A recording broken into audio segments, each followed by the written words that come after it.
नमस्कार दोस्तों, मेरा नाम है शशिकांत पंडित और आपका स्वागत है मूनस्टोन क्लासेस में। तो इस वीडियो में हम लोग एक नया सीरीज स्टार्ट करने वाले हैं जिसका नाम है environment and ecology MCQ series. और इस सीरीज का आप पहला वीडियो देख रहे हैं और इस सीरीज का पहला वीडियो का जो टॉपिक है वो है introduction to environment and ecology. Basically इस सीरीज में हम लोग एमसीक्यू क्वेश्चंस डिस्कस करेंगे, साथ ही साथ मैं उसका आंसर एक्सप्लेनेशन भी दूंगा और जो इंपॉर्टेंट कंसेप्ट है उस टॉपिक से रिलेटेड उसको भी मैं बताऊंगा।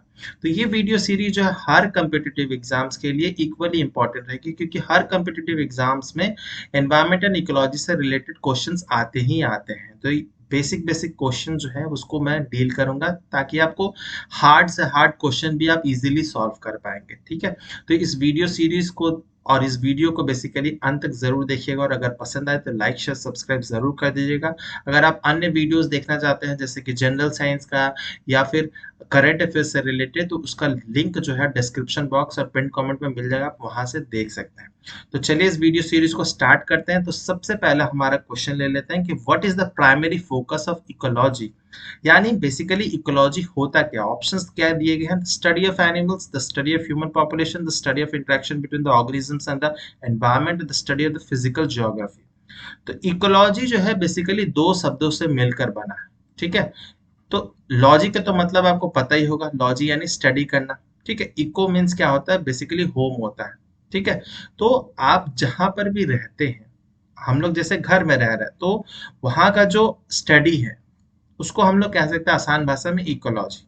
ठीक है, तो जैसे कोई जीव जंतु जो है वो जंगल में रह रहा है तो वहां की इकोलॉजी समझना। तो हर एक की इकोलॉजी जो है वो अलग अलग होती है। ठीक है, तो इकोलॉजी तो समझ आ गई। ये क्या है, बेसिकली एक ब्रांच है बायोलॉजी का। ठीक है, it is a branch of biology. ठीक है, जिस तरह से जेनेटिक्स होता है, फिजियोलॉजी, एनाटॉमी, मॉर्फोलॉजी होती है, उसी तरह से इकोलॉजी भी एक ब्रांच ऑफ बायोलॉजी है स्पेसिफिकली। तो इसका जो सही आंसर होगा वो होगा the study of interaction between organism and their environment. ठीक है, तो इकोलॉजी का मतलब यही होता है कि हम लोग जो भी ऑर्गेनिज्म है, जो भी लिविंग बीइंग्स है, उनका और उनके बीच में जो इंटरेक्शन होता है, उनका जो एनवायरनमेंट है, उसी को स्टडी करने के लिए हम लोग इकोलॉजी कहते हैं। ठीक है, तो हर एक की इकोलॉजी अलग है। जैसे हम लोग ह्यूमन बींग घर में रह रहे हैं तो हमारी इकोलॉजी अलग है, एक मछली जो पॉन्ड में रह रही है या मछली जो एक्वेरियम में रह रही है उसकी इकोलॉजी अलग है। ठीक है, तो ये पता होना चाहिए बेसिकली इकोलॉजी क्या होता है। और इकोसिस्टम जो होता है वो भी मिलता जुलता ही टर्म है। ठीक है, कि इकोसिस्टम भी वही है कि study of the interaction between the organisms and their environment. ठीक है, तो बहुत ज्यादा मिलता जुलता है, बहुत ज्यादा डिफरेंस नहीं आप कर सकते हैं। तो पहला जो आंसर होगा option number C will be are correct answer. Next question पे मूव करेंगे, वो है हमारा कि which of the following is a abiotic component of the environment, plants, animals, soil, bacteria. तो सबसे पहले तो पता होना चाहिए एबायोटिक क्या होता है। ठीक है, तो जिस तरह से हम लोग बता रहे थे एनवायरमेंट, एनवायरमेंट यानी हमारी जो सराउंडिंग। ठीक है, हम लोग कहते हैं ना कि आसपास का एनवायरमेंट साफ सुथरा रखना चाहिए, या दिल्ली का एनवायरमेंट बहुत खराब हो चुका है, तो मतलब क्या है हमारा सराउंडिंग्स। तो सराउंडिंग्स में दो टाइप के कंपोनेंट होते हैं बेसिकली, एक होता है बायोटिक कंपोनेंट और एक होता है एबायोटिक। बायोटिक यानी जो जिसमें जान हो, जो लिविंग बींग्स होते हैं, बेसिकली लिविंग ऑर्गेनिजम्स को मेनली बायोटिक कंपोनेंट कहा जाता है। एबायोटिक कंपोनेंट होते हैं जो फिजिकल फैक्टर्स हैं। ठीक है, जैसे कि क्लाइमेट हो गया, एडाफिक फैक्टर हो गया, ये सब जो है वो बेसिकली हमारा एबायोटिक कंपोनेंट है। तो एबायोटिक कंपोनेंट यानी नॉन लिविंग कंपोनेंट क्या है, प्लांट तो लिविंग है, एनिमल भी लिविंग है, बैक्टीरिया भी लिविंग है। सॉइल, सॉइल जो है वो नॉन लिविंग है। तो अगर बेसिक लेवल पे बात किया जाए तो सॉइल नॉन लिविंग है, लेकिन आप हायर स्टडीज करते होंगे, आप एमएससी लेवल पे होंगे या पीएचडी लेवल पे, तो समझेंगे कि सॉइल जो है वो लिविंग नहीं, मतलब डेड नहीं है, वो लिविंग कंसिडर किया जाता है। लेकिन अगर बेसिक कॉम्पिटिटिव एग्जाम्स के पॉइंट ऑफ व्यू से कहा जाए तो इन चारों में से जो मोस्ट अप्रोप्रिएट है वो सॉइल है। और सॉइल को बहुत बार कहा जाता है एडाफिक फैक्टर। ठीक है, तो सॉइल फैक्टर जो होता है वो उसको हम लोग एडाफिक। तो अगर सॉइल के जगह एडाफिक लिखा हो तो आपको समझना होगा कि ये सॉइल के बारे में ही कहा जा रहा है या सॉइल से रिलेटेड कहा जा रहा है। तो ये जो है एबायोटिक कंपोनेंट जो होगा सी, तो option number C will be our correct answer. तीसरा जो क्वेश्चन है वो भी सेकंड क्वेश्चन से मिलता जुलता ही है कि what is the term used for the living component of the ecosystem.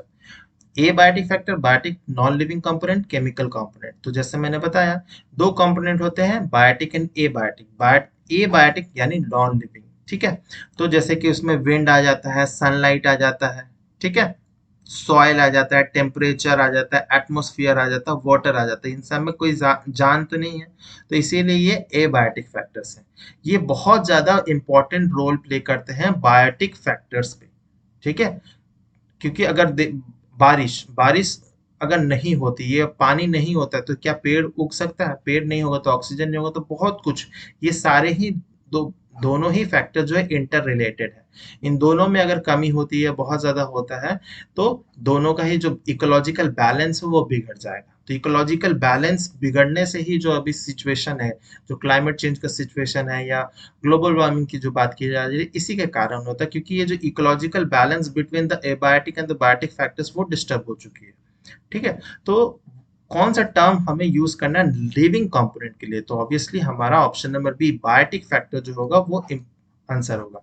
Biotic factor जैसे कि पेड़ पौधा हो गया, फिर जो बैक्टीरियाज हो गए, फंगस हो गया, ठीक है, जो प्राइमरी ऑर्गेनिजम्स है, कीड़े मकोड़े, जो बड़े बड़े जानवर है, भेड़िया, लोमड़ी, ये सब जो भी है, कुत्ता बिल्ली, ये सब क्या है? ये सब बायोटिक, ह्यूमन बीइंग भी बायोटिक फैक्टर है। तो option number B is our correct answer. Easy था। नेक्स्ट हम लोग क्वेश्चन देखते हैं, वो क्या है कि which of the following is example of producer in an ecosystem. ठीक है, अब प्रोड्यूसर इन एन इकोसिस्टम क्या होता है? हर्बीवोर, कार्निवोर, ग्रीन प्लांट या फंजे। तो हम लोग एक बायोटिक फैक्टर्स की जो बात कर रहे थे, ठीक है ना, लिविंग फैक्टर्स की बात कर रहे थे, उसमें भी तीन कंपोनेंट्स में डिवाइडेड है। एक होता है प्रोड्यूसर, दूसरा होता है हमारा डिकम्पोजर्स, और तीसरा होता है हमारा कंज्यूमर्स, ठीक है। तो यहाँ पर क्वेश्चन पूछा गया प्रोड्यूसर। प्रोड्यूसर वैसे ऑर्गेनिजम्स होते हैं जो खाना प्रोड्यूस करते हैं। क्या ह्यूमन बीइंग प्रोड्यूसर है? तो नहीं, वी आर नॉट प्रोड्यूसर्स। हम लोग खाना खुद नहीं बना सकते, ठीक है। एज सच हमारे क्या शरीर के अंदर खाना बनता है? नहीं होता है। तो ये कौन कर सकता है? तो जो ग्रीन प्लांट्स होते हैं या फिर एल्गी होता है, कुछ कुछ बैक्टीरियाज होते हैं, ये सब जो है बेसिकली प्रोड्यूसर्स है, यही बना सकते हैं, ठीक है। डिकम्पोजर जो होते हैं वो क्या होता है? जो भी जीव जंतु मर जाता है तो उसको डिकम्पोज कराने में, उसको सड़ाने में हेल्प करता है डिकम्पोजर्स। तो जैसे कि फंजाई हो गया, मशरूम वगैरह, फिर बहुत सारे हमारे कीड़े मकोड़े हो गए, ठीक है। तो ये जो है ये इंपॉर्टेंट रोल प्ले करते हैं, जिसको सैप्रोफाइट्स या पैरासाइट्स कहा जाता है। ये डेड ऑर्गेनिजम्स को वो डिकम्पोज करने में बहुत हेल्प करता है। और तीसरा जो कंपोनेंट है बायोटिक कंपोनेंट, वो है कंज्यूमर्स। कंज्यूमर्स भी, अब उसमें भी तीन कैटेगरीज है। एक होता है हर्बीवोर्स, ठीक है, जो सिर्फ ग्रीन ग्रास खाता है ना, घास फूस खाता है, उसको हम लोग हर्बीवोर कहते हैं। जैसे डियर हो गया, हाथी हो गया, ये सब क्या है? ये हर्बीवोर में आएगा। फिर आता है कार्निवोर्स, ठीक है। तो कार्निवोर्स वो होते हैं जो सिर्फ मांसाहारी, जिसको कहा जाता है, जो सिर्फ फ्लैश एंड मीट ही खाता है, जैसे लायन हो गया, टाइगर हो गया, चीता हो गया। तो ये हमारा कार्निवोर्स में आएगा। और ओमनिवोर्स जो होता है, जो दोनों ही खाता है, ठीक है। वो ग्रीन वेजिटेबल्स, मतलब ग्रीन लीव्स भी खाता है, ग्रास भी खाता है, साथ ही साथ में फ्लैश मीट भी खाता है। तो जैसे कि कौवा हो गया, क्रो हो गया, बल्चर्स हो गए। फिर हमारे ह्यूमन बींग्स जो है वो भी ओमनीवोर्स है, ठीक है। तो ये बेसिक चीजें पता हो गई। तो ये जो टॉपिक्स है, बहुत सारे जो बायो स्टूडेंट हो उनको तो बहुत इजीली ये पता होगा, लेकिन जो नॉन बायो स्टूडेंट है, जिनको बहुत ज्यादा दिक्कत होती है, उनके लिए बहुत हेल्पफुल हो जाएगा। तो ये वीडियो उनके लिए सबसे बेस्ट रहने वाला है। तो क्वेश्चन क्या है कि एग्जाम्पल ऑफ प्रोड्यूसर कौन है? तो हर्बीवोर, कार्निवोर, ग्रीन प्लांट या फंजाई। तो प्रोड्यूसर कौन होगा? हमारा ग्रीन प्लांट जो होते हैं वो प्रोड्यूसर है। ग्रीन प्लांट्स, एल्गी वगैरह जो है यही खाना बनाते हैं with the help of chlorophyll, ठीक है। तो इसीलिए ये option number C will be correct answer. Next question number 5 पे चलते हैं। Which of the following is the main source of energy for all living organism? सब सोर्स के लिए मेन सोर्स ऑफ एनर्जी क्या है लिविंग ऑर्गेनिज्म के लिए? वाटर, सनलाइट, सॉइल न्यूट्रिएंट या फिर ऑक्सीजन। तो इस फोटो से आपको पता चल गया होगा जो मेन सोर्स ऑफ एनर्जी है पूरे पृथ्वी पे, ठीक है, या फिर कह सकते सोलर सिस्टम पे, तो वो हमारा सूरज, सन है।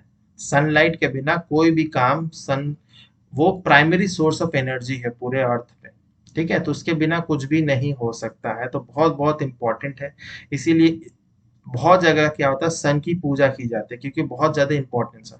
और इंडिया में इससे रिलेटेड बहुत सारे फेस्टिवल्स हैं जिसमें से बहुत जो फेमस है जैसे छठ पूजा है, वो क्या है बेसिकली सन को ही समर्पित है। एक one of the most environment friendly festival है जिसमें सन गॉड की ही पूजा की जाती है और उनकी बहन की छठी मैया की पूजा की जाती है। तो ये क्या है उनको बेसिकली धन्यवाद दिया जाता है, ठीक है, कि आप है तो पूरा पृथ्वी है, जीवन है ना। तो मेन सोर्स ऑफ एनर्जी जो है वो हमारा सन है। तो obviously option number B will be our correct answer. Next question number 6 पे चलते हैं, वो है हमारा व्हाट इज बायोडाइवर्सिटी। तो क्वेश्चंस बहुत सिंपल सिंपल है लेकिन जो इसके कॉन्सेप्ट्स हैं वो आपको थोड़ा ट्रिकी लग सकते हैं, ठीक है। तो बायोडाइवर्सिटी क्या होगा? The variety of different ecosystem in the biosphere, the variety of genetic material within species, the variety of species in a given area and all of them. तो ये थोड़े कॉम्प्लेक्स लग सकते हैं ऑप्शंस। तो सबसे पहले बायोडाइवर्सिटी होता है कि ये समझना है। तो बायोडाइवर्सिटी बेसिकली दो शब्दों से मिलकर बना है, बायो एंड डाइवर्सिटी। तो बायो का मतलब तो पता ही है, लिविंग ऑर्गेनिजम्स हो गया, ठीक है, एंड डाइवर्सिटी यानी वैरायटी। तो जो वैरायटी ऑफ स्पीसीज है पूरे वर्ल्ड में, पूरे अर्थ पे जो मिलेगा, पेड़ पौधा, एल्गी, बैक्टीरिया, फंजाई, डियर, हाथी, सब, वेल, मछलियां, मैरीन लाइफ, ये सब क्या है? ये बेसिकली बायोडाइवर्सिटी है। कहा जाता है मिलियंस ऑफ स्पीसीज जो है वो अभी भी वर्ल्ड में हम लोग डिस्कवर तो कर चुके हैं, और ऐसे उससे भी ज्यादा बहुत सारे ऐसे स्पीसीज है जिसको हम लोग आइडेंटिफाई नहीं कर पाए, डिस्कवर नहीं कर पाए, ठीक है, या उसका नामकरण नहीं कर पाए। तो वर्ल्ड में डाइवर्सिटी जो है वो बहुत बहुत रिच है ना। और बहुत सारे ऐसे भी स्पीसीज है जो विलुप्त हो चुके, एक्सटिंक्ट हो चुके हैं, है ना। तो उनके बारे में भी पता होना चाहिए। लेकिन इसका जो करेक्ट आंसर होगा वो क्या होगा? बायोडाइवर्सिटी का option number D is our option number D will be our correct answer, ठीक है। वैरायटी जो है इकोसिस्टम लेवल पे भी, वैरायटी जो है जेनेटिक मटेरियल पे भी होता है with in the species, and variety of species in a given area, तीनों ही ऑप्शन करेक्ट होगा। तो option number D is our correct answer, ठीक है। नेक्स्ट हम लोग आ जाते हैं, वो है विच of the following best describes an ecosystem. तो मैंने बताया शुरू में ही वीडियो में, इकोलॉजी और इकोसिस्टम बहुत ज्यादा सिमिलर है लेकिन सेम नहीं है, ठीक है। तो वो गाना है ना, सेम सेम बट डिफरेंट, तो वही चीज यहाँ पर भी है। Ecosystem and ecology are both same same but different.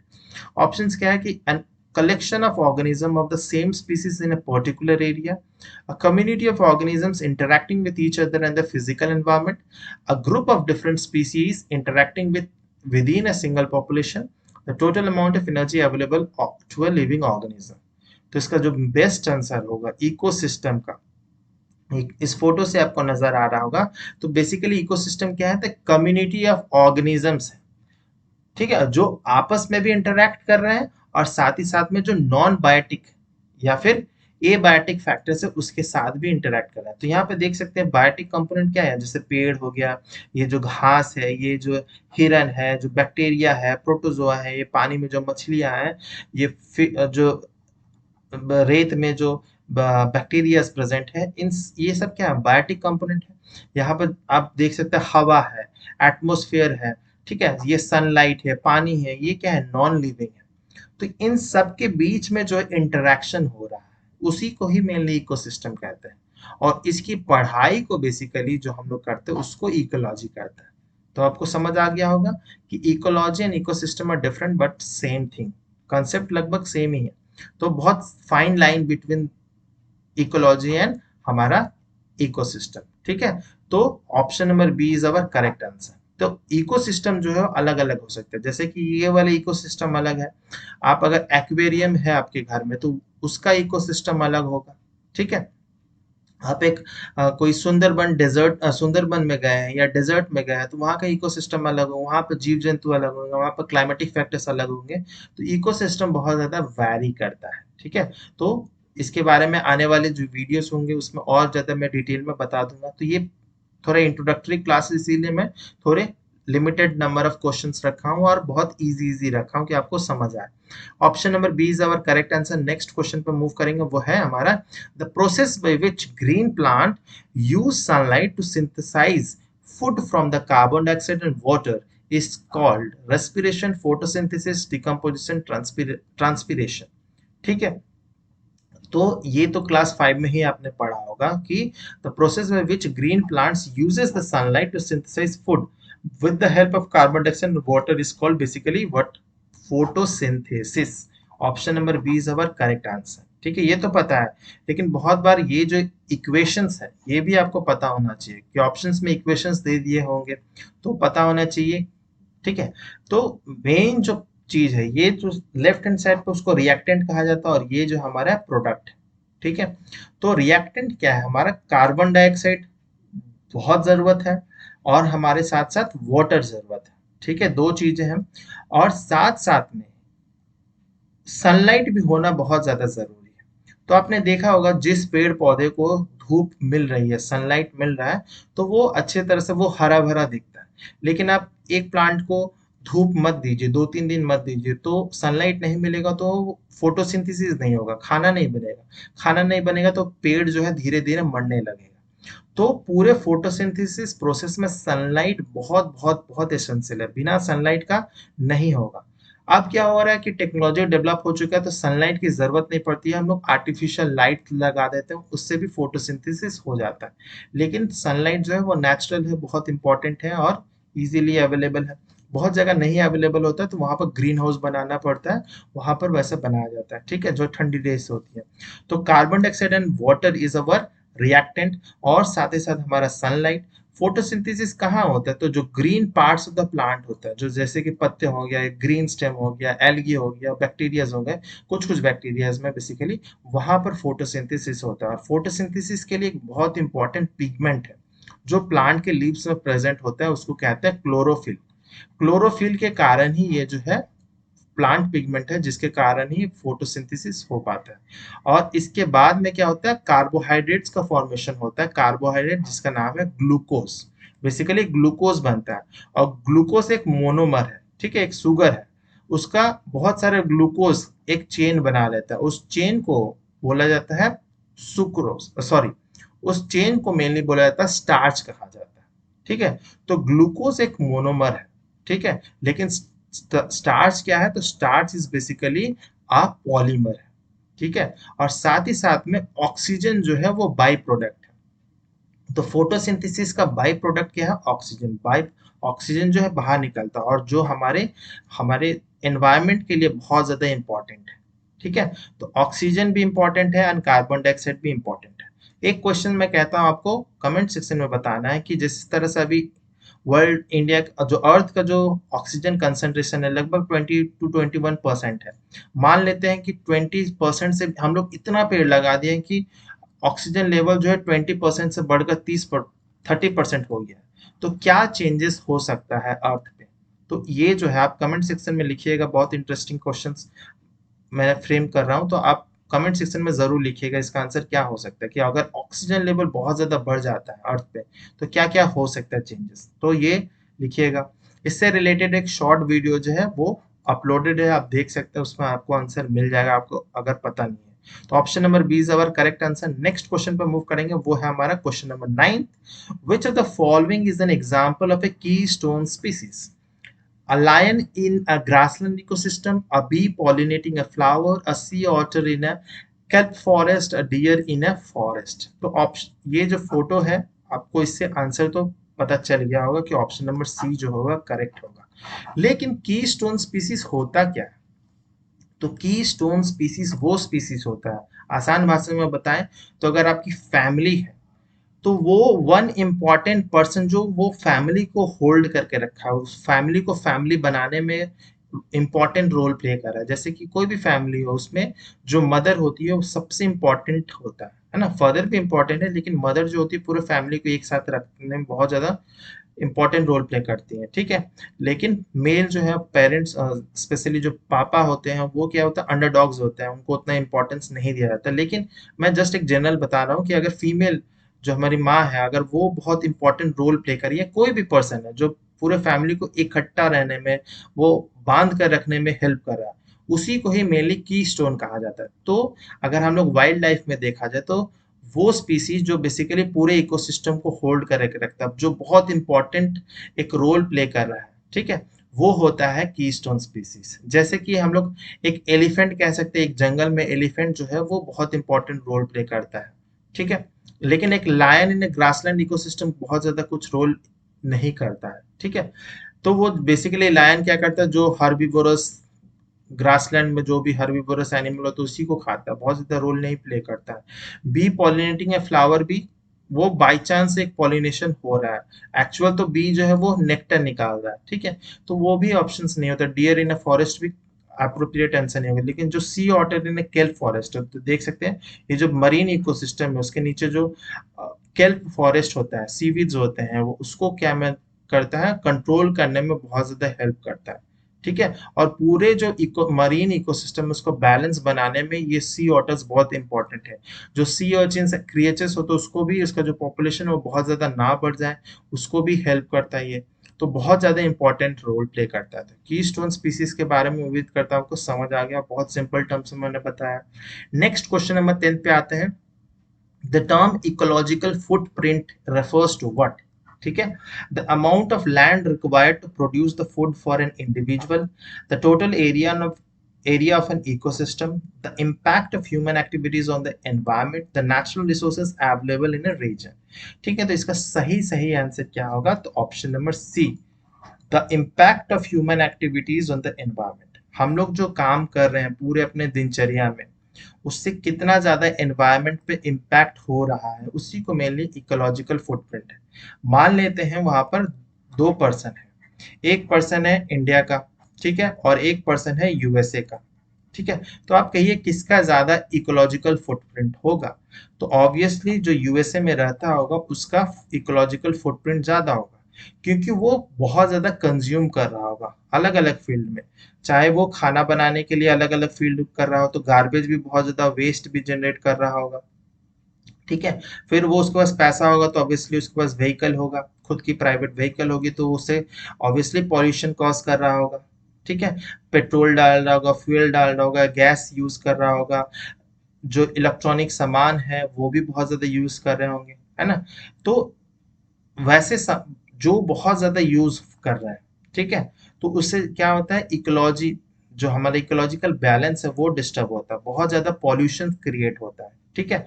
तो उसी को मेनली इकोलॉजिकल फुटप्रिंट कहा जाता है, ठीक है। तो ज्यादातर जितने भी रिच लोग होते हैं उनका इकोलॉजिकल फुटप्रिंट देखा जाता है, नॉर्मली देखा जाता है कि सबसे ज्यादा होता है, यानी वो लोग एमिशन, जो उसका कार्बन एमिशन होता है by the single person individual, वो बहुत ज्यादा होता है। तो जितने भी डेवलप्ड कंट्रीज हैं उन वहाँ का एक एवरेज पर्सन का अगर इकोलॉजिकल फुटप्रिंट देखा जाएगा तो बहुत बड़ा होगा, बहुत ज्यादा होगा। और इसीलिए जितने भी डेवलप्ड कंट्रीज हैं वो बहुत ज्यादा एनवायरनमेंट को पूरी तरह से खराब कर चुके हैं ऑलरेडी। अब वो आकर कहते हैं, बहुत सारा जो पार्टीज है, conference of parties, United Nations का बहुत सारा अलग अलग एनवायरनमेंट से रिलेटेड चलाते हैं, फंड्स बनाते हैं, ऑर्गेनाइजेशन बनाते हैं, ठीक है। पहले तो पूरे अर्थ को गंदा किया ही नहीं ना, अब चाहते हैं कि यही सुधारेंगे, ठीक है। तो ये पॉसिबल नहीं है, हम सबको अपने इकोलॉजिकल फुटप्रिंट कम करना पड़ेगा।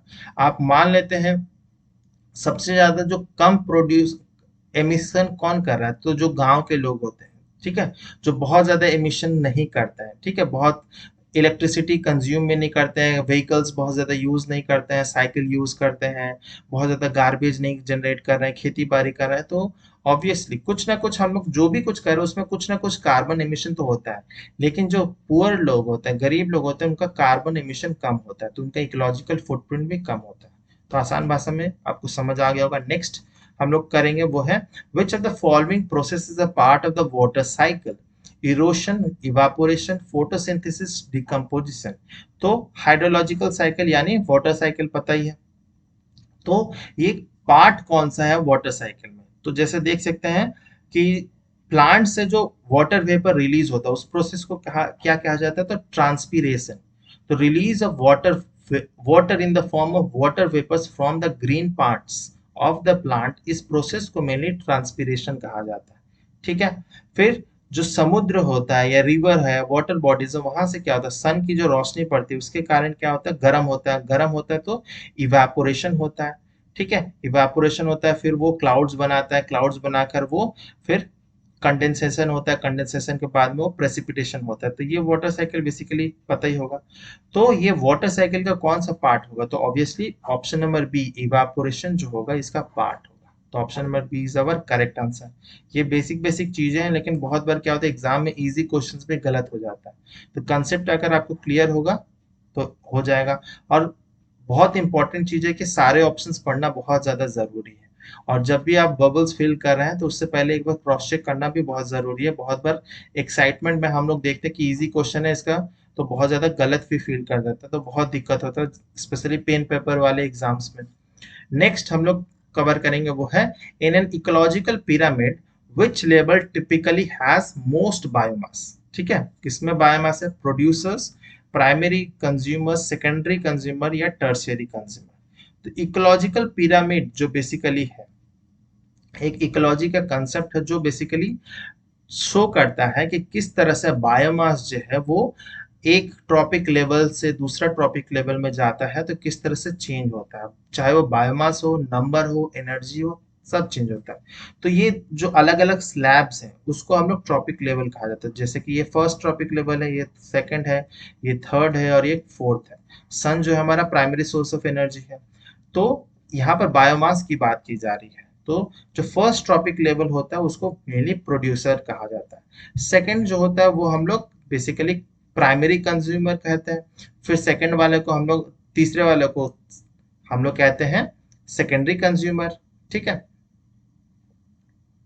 और तीसरा वाला जो होता है हमारा टर्सरी कंज्यूमर होता है बेसिकली, जिसको टॉप कार्निवोरस बोलते हैं या टॉप कंज्यूमर्स भी कहा जाता है। ठीक है, तो सबसे ज्यादा बायोमास किस में होगा? तो इस पिरामिड से आपको देख के ही समझ आ रहा है कि सबसे ज्यादा जो बायोमास होगा वो प्रोड्यूसर का होगा। तो option number A will be our correct answer. तो जो इकोलॉजिकल पिरामिड होते हैं अलग अलग होते हैं, जैसे कि ये बायोमास का है। फिर कुछ इकोलॉजिकल पिरामिड होता है जो नंबर के बेसिस पे होता है, कुछ इकोलॉजिकल पिरामिड होते हैं जैसे कि एनर्जी पे होता है। ठीक है, तो एनर्जी वाला जैसे क्या होता है कि हर ट्रॉपिक लेवल पे जिस तरह से हम लोग एक ट्रॉपिक लेवल से दूसरे ट्रॉपिक लेवल में जाएंगे तो वहां पर एनर्जी जो है वो कम होते जाएगा। ठीक है, तो प्रोड्यूसर के पास सबसे ज्यादा एनर्जी होता है। ठीक है, तो और सबसे कम एनर्जी किसके पास होता है? तो जो टॉप कार्निवोर्स होते हैं या टॉप कंज्यूमर्स होते हैं उसके पास सबसे कम एनर्जी होता है। तो हर ट्रॉपिक लेवल पे जैसे जैसे हम लोग हर सक्सेसिव टॉपिक लेवल पे मूव करेंगे some amount of energy is lost. ठीक है, तो जो एनर्जी सूरज की रोशनी सबसे ज्यादा किस पे मिलेगी? प्रोड्यूसर पे मिलेगी। सबसे कम किसको मिलेगी? तो ये हमारा जो टर्शरी कंज्यूमर होगा उसके पास होगा। ठीक है, तो ये बेसिक चीजें आपको पता होनी चाहिए। नेक्स्ट जो वीडियोस में डालूंगा उसमें और भी डिटेल्स में नंबर और एक एनर्जी का पिरामिड जो 10% लॉ है उसमें भी मैं बता दूंगा। 10% लॉ बेसिकली क्या कहता है, जैसे जैसे हम लोग ट्रॉपिक लेवल जाते हैं सिर्फ 10% ऑफ एनर्जी जो है वो मूव करती है। तो इसका 10% इसमें जाएगा, इसका 10% इसमें जाएगा और इसका 10% इसमें जाएगा, बाकी जो है वो वेस्ट बन जाता है। ठीक है, तो इसी को मेनली 10% लॉ कहा जाता है। तो ऑप्शन नंबर ए फिलहाल इसका सही आंसर है। नेक्स्ट हम लोग देखेंगे कि which of the following is a characteristic of a invasive species. तो it has a positive impact on the local ecosystem, it is a native to the region, it often leads to the decline or extinction of the native species, it only survives in a very specific condition। तो अगर आपको English अच्छी है तो invasive का मतलब ही पता होगा तो इसका क्वेश्चन आप इजीली सॉल्व कर सकते हैं। तो ऑप्शन नंबर सी सी जो होगा वह करेक्ट आंसर होगा। तो बेसिकली स्पीसीज दो टाइप के आप कह सकते हैं, एक होता है इंडिजिनस स्पीसीज और एक होता है इन्वेसिव स्पीसीज या फिर जिसको एक्सोटिक स्पीसीज भी कहा जाता है। इंडिजिनस स्पीसीज मतलब वैसे स्पीसीज जो ओरिजिनली उसी एरिया से बिलोंग करते हैं। मान लेते हैं इंडिया से कोई एक जैसे नीम का पेड़ है, वो क्या है? इंडिजिनस स्पीसीज है। मैंगो का पेड़ है, जामुन का पेड़ है, वो क्या है? इंडिजिनस। वो शुरू से ही इंडिया में ही ओरिजिनेट किया है तो उसको हम लोग इंडिजिनस कहेंगे। लेकिन इन्वेसिव स्पीसीज वैसे स्पीसीज होते हैं जो बाहर से आए हैं, जो एक्सोटिक स्पीसीज कहा जाता है। तो एक्सोटिक स्पीसीज या इन्वेसिव स्पीसीज जो होते हैं वो बहुत ज्यादा क्या करते हैं, हमारा जो लोकल नेटिव स्पीसीज है या इंडिजिनस स्पीसीज है उसका डिक्लाइन और एक्सटिंक्शन में बहुत ज्यादा इंपॉर्टेंट रोल प्ले करते हैं। तो इसीलिए इन्वेसिव स्पीसीज बहुत ज़्यादा इंडिजिनस पॉपुलेशन के लिए या इंडिजिनस स्पीसीज के लिए बहुत खतरनाक होता है। तो बहुत सारे जानवर है, प्लांट्स हैं जो इन्वेसिव कहा जाता है। तो जैसे कि प्लांट्स में अगर बात किया जाए तो लैंटेना कमारा हो गया, कैरेट ग्रास हो गया, ये सब क्या है, इन्वेसिव स्पीसीज है। बहुत सारे कैटफिश है, एनिमल्स है जो कि बेसिकली बहुत ज़्यादा हार्म करते हैं, इन्वेसिव स्पीसीज है जो इंडिजिनस स्पीसीज का पॉपुलेशन को डिक्लाइन करता है या उसको ग्रो करने के लिए मौका नहीं मिलता है। ठीक है, तो उसको इन्वेसिव स्पीसीज कहा जाता है। तो उम्मीद करता हूँ आपको पता चल गया होगा। Option number C is our correct answer. Next question number 14 पे देखते हैं। The ozone layer is important because provides oxygen for respiration, filters harmful ultraviolet radiation from the sun, regulates the earth's temperature and creates weather patterns। तो ozone layer, ozone का formula क्या है, O3। ठीक है, ozone. तो ये basically oxygen plus nascent oxygen जो होता है उससे मिलकर बनता है ओजोन। ठीक है, तो ओजोन लेयर जो है, जो हमारा एटमोस्फेयर का लेवल लेयर्स है, जिसके जैसे कि हम लोग पढ़ते हैं troposphere, stratosphere, mesosphere, thermosphere, exosphere, ऐसे पढ़ते हैं ना हम लोग, अलग अलग लेयर्स। तो दो जगह आपको ओजोन जो है मिल जाता है। तो जो सबसे लोअर लेवल होता है ट्रोपोस्फियर, जिसमें हम लोग बेसिकली रहते हैं, और एक स्ट्रेटोस्फियर। तो जो गुड ओजोन होता है वो हमारा स्ट्रेटोस्फियर लेयर में मिलता है, गुड ओजोन। और जो ट्रोपोस्फियर होता है, जो सबसे लोअर लेवल होता है, वो बैड ओजोन होता है, क्योंकि ये नीचे वाला जो है वो हमारे लिए बहुत ज्यादा नुकसान कॉज करता है। लेकिन जो स्ट्रेटोस्फियर में होता है, लगभग हमारे अर्थ के ग्राउंड से लगभग 50 किलोमीटर अबव में होता है, ये होता है गुड ओजोन। क्यों? क्योंकि ये 50 किलोमीटर धरती के ऊपर में होता है। तो ये जो भी सन से जो भी हार्मफुल रेज आते हैं, रेडिएशंस आते हैं, जिसमें अल्ट्रावायलेट लाइट्स होते हैं, जो अल्ट्रावायलेट लाइट्स के कंपोनेंट होते हैं, जैसे कि यूवीए, यूवीबी, यूवीसी, ये सारे जो लाइट कंपोनेंट्स होते हैं वो बहुत ज्यादा क्या करते हैं, हार्मफुल होते हैं। जैसे स्किन कैंसर हो जाता है, आंख के प्रॉब्लम्स हो सकते हैं, है ना। तो अगर इसीलिए तो इसको प्रोटेक्ट कौन करता है, तो ओजोन लेयर प्रोटेक्ट करता है। तो ये जो प्रेजेंट है ये स्ट्रेटोस्फेरिक लेयर में प्रेजेंट है, इसीलिए हम इसको गुड ओजोन कहते हैं, क्योंकि ये जो हार्मफुल अल्ट्रावायलेट रेज है उससे हम लोग को प्रोटेक्ट करता है। तो बहुत जगह में अंटार्कटिक रीजन में या ऑस्ट्रेलिया वाले रीजन में क्या है, वहां पर धीरे धीरे होल बन गया है। ठीक है, ओजोन लेयर जो है वो खत्म हो गया है। और ऐसा नहीं है कि ओजोन लेयर बहुत ज्यादा मोटा है, वो कुछ सेंटीमीटर थिक है, बहुत मोटा कुछ नहीं है। ठीक है, बहुत पतला है वो। तो अगर वो ब्रेक हो जाएगा तो जो भी हार्मफुल रेज है वो अंदर आ जाएंगे, और स्किन कैंसर जैसे बीमारी, बहुत डेंजरस जो बीमारी होती है, आंख के प्रॉब्लम्स, वो हो जाएंगे। तो इसीलिए इंपॉर्टेंट है। तो option number B is our correct answer.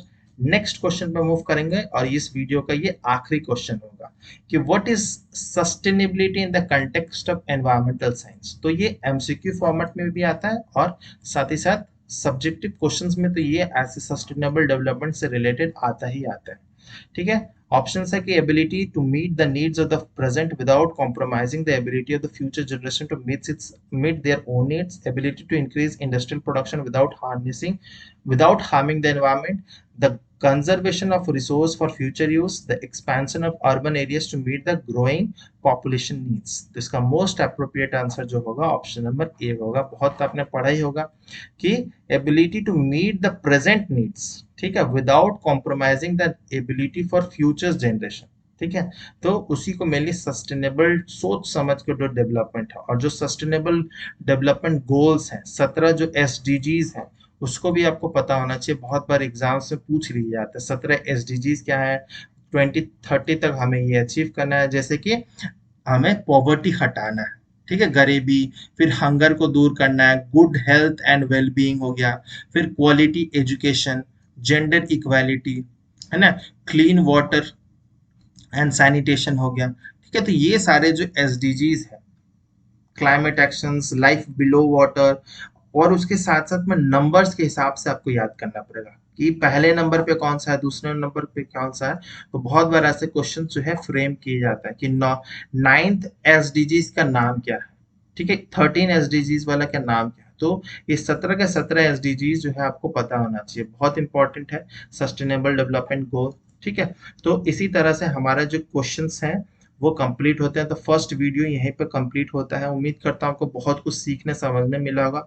जो नेक्स्ट वीडियो आएंगे उसमें हम लोग इस वीडियो सीरीज को और भी कंटिन्यू करेंगे, और भी हम लोग अलग अलग टाइप ऑफ क्वेश्चंस एक्सप्लेनेशन को डील करेंगे। अगर अच्छा लगा है वीडियो तो लाइक जरूर कीजिएगा, कमेंट करके आपको आंसर बताना है जो क्वेश्चन मैंने पूछा, और आपके जो सजेशंस और डाउट्स हो वो कह सकते हैं कमेंट सेक्शन में। शेयर एंड सब्सक्राइब नहीं किए तो जरूर से जरूर कीजिएगा। मिलते हैं हम लोग नेक्स्ट वीडियो में। टिल देन बाय बाय, जय हिंद।